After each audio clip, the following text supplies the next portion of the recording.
Nessa aula, vamos continuar o estudo do método das características, vendo como as equações de compatibilidade podem ser usadas em casos de escoamento axissimétrico, além de outros assuntos.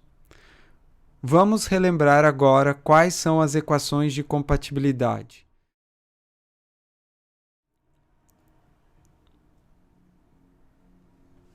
Temos que del m+, de θ mais ômega é igual a seno de μ seno de θ sobre r.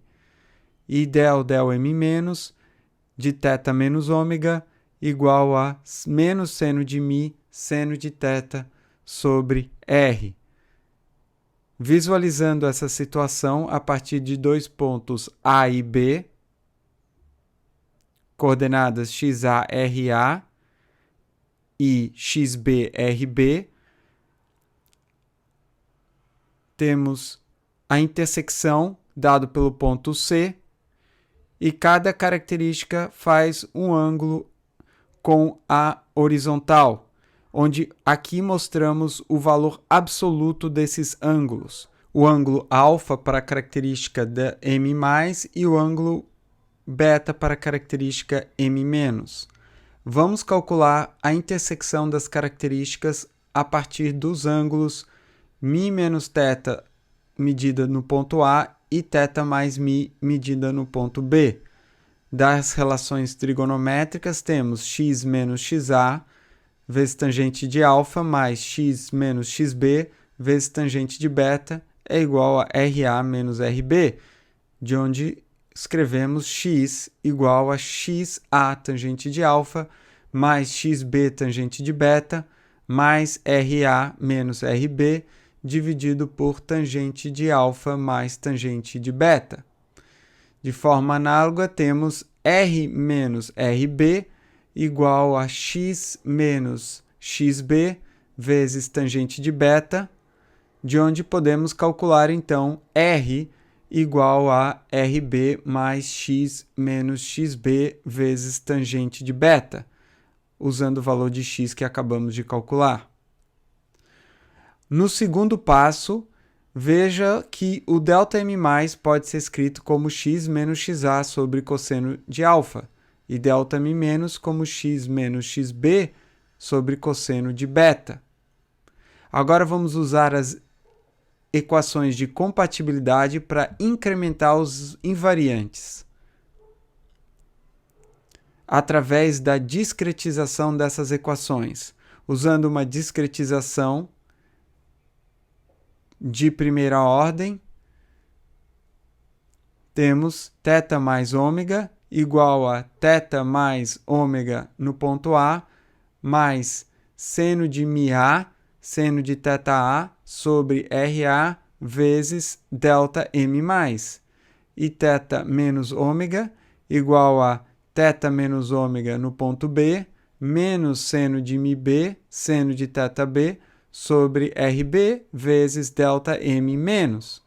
No quarto passo, obtemos m como função de ômega e o ângulo μ como função de m, já que temos os valores de θ mais ômega e θ menos ômega no ponto C. Em seguida, devemos iterar a partir do primeiro passo, usando valores médios de alfa e beta entre os pontos A, B e C. Alfa barra médio igual a μ menos θ no ponto A, mais μ menos θ no ponto C dividido por 2. E beta barra vai ser igual a θ mais μ no ponto B, mais θ mais μ no ponto C, dividido por 2. Finalmente, continuamos para o próximo ponto, e assim avançamos na malha de características. É importante notar que, nesse caso, a computação de θ e m é acoplada com a localização geométrica dos pontos da malha das características. Enquanto que, no caso 2D, θ e m pode ser encontrado primeiro e depois localizamos os pontos geometricamente. O custo computacional, no caso do escoamento axissimétrico, não é muito maior. Temos apenas as iterações em cada um dos pontos.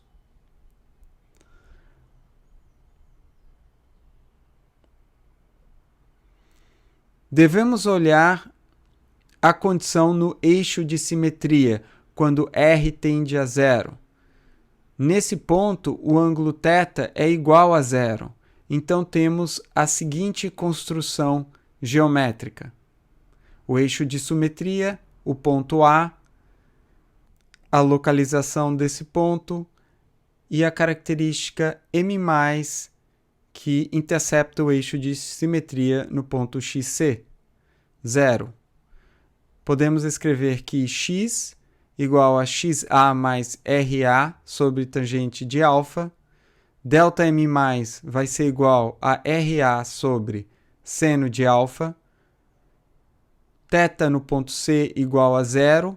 E ômega no ponto C vai ser θ mais ômega no ponto A mais seno de μA, seno de θA sobre RA, vezes Δm+, calculado no passo anterior. No quarto passo, temos que m no ponto C vai ser uma função de ômega-c e μ vai ser uma função de m no ponto C. No quinto passo, o alfa médio vai ser μ menos θ no ponto A mais μ no ponto C dividido por 2. E vamos repetir os passos a partir de 1, uma única vez. E depois continuamos o processo. Dessa forma, aplicamos o método das características sobre o eixo de simetria. O método das características fornece um bocal de comprimento geralmente muito longo. São os chamados bocais ideais. Em geral, a parte final do ângulo de parede do bocal vai ser muito pequeno e a contribuição para o empuxo dessa região do bocal não é significativa, além de implicar em um bocal muito comprido, o que tem uma grande massa e se torna, portanto, inviável. Existem algumas formas para remediar esse problema sem perda significativa de desempenho.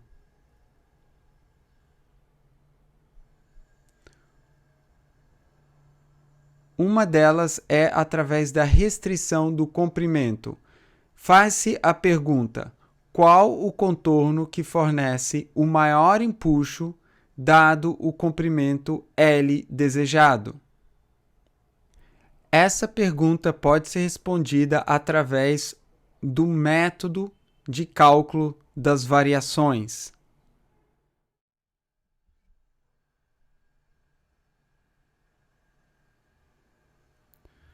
O bocal resultante da aplicação desse método é conhecido como o bocal Hall, em homenagem ao autor do artigo que propôs a aplicação do método para o projeto desse bocal, chamado de Exhaust Nozzle Contour for Optimum Thrust, publicado no periódico Jet Propulsion, volume 28, ano 1958, páginas 377 a 382.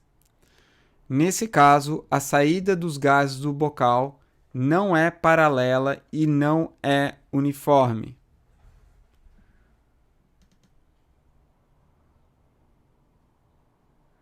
Um outro método ad hoc, mais simples e que também é amplamente usado, é truncar ou encurtar um bocal ideal.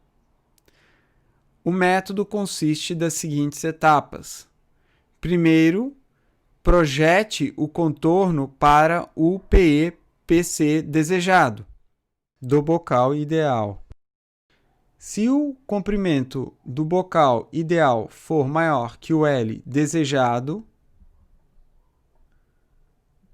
truncamos esse bocal ideal para uma razão intermediária.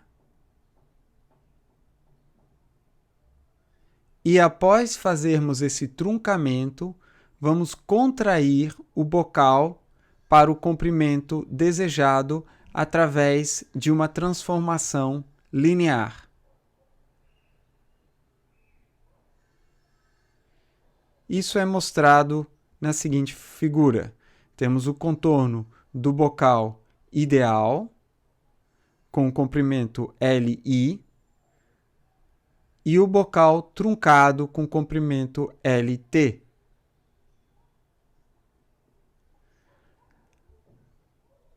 A posição X no bocal encurtado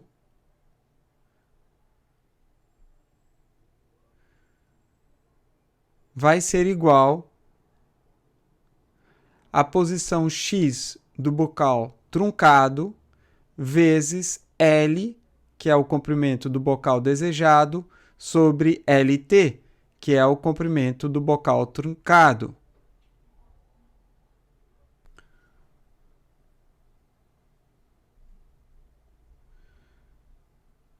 Em geral, a parte do bocal que é encurtada é a que corresponde ao comprimento do bocal após a expansão inicial.